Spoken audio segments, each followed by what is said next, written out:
আমার পছন্দের খাবারগুলো যদি তার পছন্দ হতো তাহলে তো ভালোই হতো। অনেকটা ক্ষেত্রে মিল থাকলেও ২-১ টা ক্ষেত্রে একটু অমিল আছে।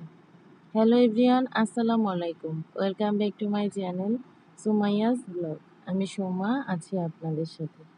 আজ আবারও এসেছি নতুন আরও একটি ভিডিও নিয়ে। কেমন আছেন আপনারা সবাই? আশা করি বেশ ভালো আছেন। আলহামদুলিল্লাহ আমরাও বেশ ভালো আছি। ছাদে যে গাছগুলো লাগিয়েছিলাম গাছগুলো কিন্তু অনেক বেশি বড় হয়েছে একটু একটু করে। আমি লাগাইনি, আমার শাশুড়ি মা লাগিয়েছিল। আর সেটা একটু শেয়ার করলাম আপনাদের সঙ্গে। আমি এর আগের ভিডিওতেও শেয়ার করেছিলাম যে আমি সকালবেলায় এই চাটা খাই। তো এটাও আমি যেটা আগে নিয়েছিলাম সেটা শেষ হয়ে গিয়েছে। তো আজ ওর বাবা এটা অর্ডার দিয়ে দিয়েছিল। তো এটা আসার পর আমি একটা কাঁচের জারে রেখে দিচ্ছিলাম, যেহেতু আমি শুধুমাত্র সকালবেলায় খাই, এর জন্য আমার এটা শেষ হতে অনেক বেশি টাইম লাগে। তারপর এই যে আমি রান্না বান্নার জন্য গিয়েছিলাম। তো আজ অনেক মজার একটা খাবার রান্না করেছিলাম। আর সেই সাথে মিষ্টি কুমড়া ভাজি করেছিলাম। আজ মিষ্টি কুমড়া ভাজি করার কোনো ইচ্ছাই ছিল না, বাট মিষ্টি কুমড়া ফ্রিজে বেশি দিন থাকলে কিন্তু একটু নরম হয়ে আসে। আর আমার এই মিষ্টি কুমড়াটার অবস্থাও সেটাই হয়েছিল। তো আমি আজকে অল্প অল্প যে সবজিটা নষ্ট হয়ে যাচ্ছে সেটাই রান্না করে নিয়েছি। তো এখানে কিছুটা ছিল চাল কুমড়ো আর কিছুটা ছিল মিষ্টি কুমড়ো। তো ২টাকে ভাজি করে নিয়েছি। আর এটা খেতে আসলে ওর বাবা অনেক বেশি পছন্দ করে, সবাই মোটামুটি পছন্দ করে। আর এখন আমি রান্না করব বুটের ডাল দিয়ে গরুর মাংস। ভিডিও শুরুতেই বলেছিলাম যে খাবারটা আমার পছন্দ সে খাবারটা তার পছন্দ হলেও অনেক ভালো হতো, কিন্তু কিছু ক্ষেত্রে একটু অমিল আছে। কারণ আমি বুটের ডালটা রান্না করার ক্ষেত্রে একটু তেলযুক্ত, চর্বিযুক্ত মাংসটা দিয়ে রান্না করলে আমার কাছে অনেক বেশি ভালো লাগে। কিন্তু ওর বাবা আসলে চর্বিযুক্ত মাংসটা খেতে চায় না।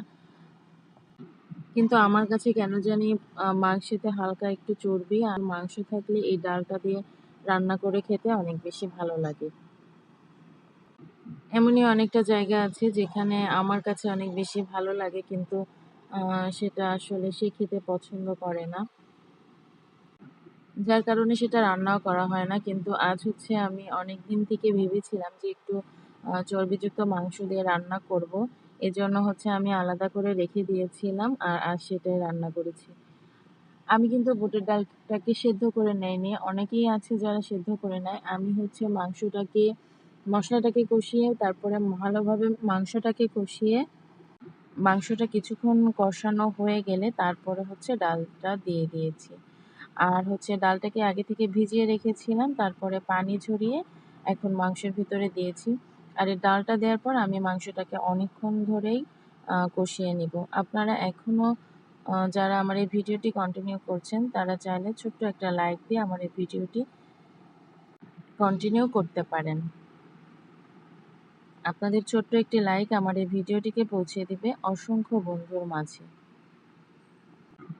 ইউটিউব চ্যানেল থেকে দেখে থাকলে চ্যানেলটিকে সাবস্ক্রাইব করে দিতে পারেন। আর ফেসবুক পেজ থেকে দেখে থাকলে পেজটিকে ফলো দিয়ে রাখতে পারেন।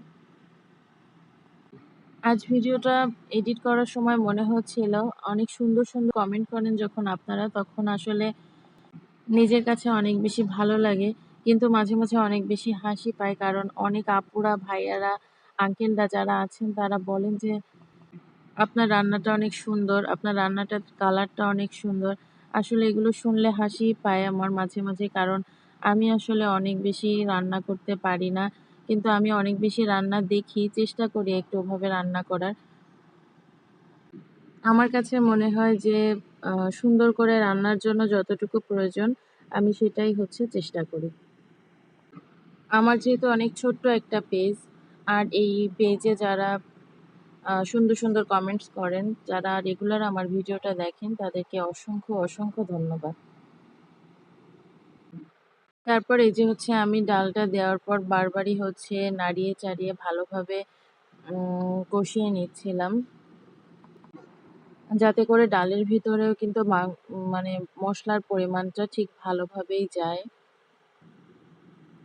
আজ যেহেতু ওর বাবার ছুটির দিন ছিল, এজন্য হচ্ছে আমি একটা হচ্ছে ইলেকট্রিক চুলায় দিয়েছি, আরেকটা হচ্ছে গ্যাসের চুলায় দিয়েছি যাতে করে রান্নাটা খুব দ্রুত হয়ে যায়। যদিও বা অনেক বেশি রান্না না, কিন্তু তারপরেও যেহেতু ভাজিটা করতেও একটু দেরি হয়, আবার এটাকেও একটু কষিয়ে নিতে হবে, অনেক টাইম লাগবে। এজন্য হচ্ছে আমি ২ টাতে দিয়েছিলাম।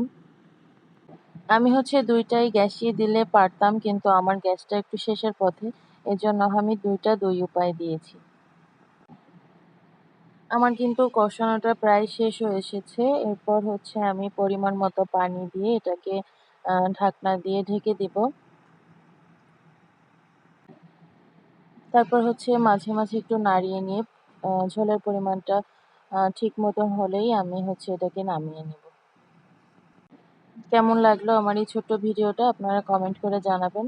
আপনাদের কমেন্ট পড়তে এবং কমেন্টের অ্যান্সার দিতে আমার অনেক বেশি ভালো লাগে। আমি বলতে ভুলেই গিয়েছিলাম যে আমি কিন্তু এর ভিতরে কিছুটা পরিমাণ আলু ইউজ করেছি। আমার আসলে আলুটা দেওয়ার ইচ্ছা ছিল না, কিন্তু ওর বাবা বলেছিল তাই একটা আলু একটু ছোট, ছোট করে কেটে নিয়ে এটার ভিতরে দিয়ে দিয়েছিলাম। তো আজ এই পর্যন্তই, ভালো থাকবেন সবাই। আসসালামু আলাইকুম।